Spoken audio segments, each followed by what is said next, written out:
Hi, this is Dr. Aaron Rogers of Advanced Ear, Nose, and Throat Associates in Atlanta.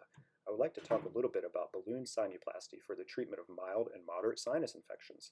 This technology allows us to perform minimally invasive sinus surgery in the office without the need for general anesthesia or a lot of downtime.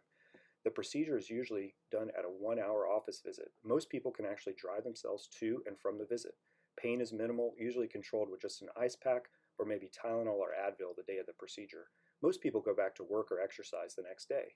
The ease of performing this procedure and the ease of recovery makes it very appealing for people who may be reluctant about surgery in the operating room or the little bit of prolonged recovery that's required from more aggressive sinus or nasal surgery that the operating room requires. We use balloon sinuplasty to treat infected sinuses, those that are not responding to antibiotics over a prolonged period of time. Other procedures can also be added on to surgery in the office as well, such as turbinate reduction or septoplasty to help with nasal breathing. Balloon sinuplasty was first released in the mid-2000s.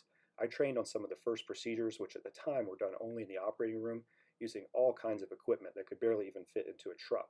However, since about 2011, 2012, and 2013, we've optimized and modified this equipment so it's much more compact and easy to use for the awake patient in the office setting.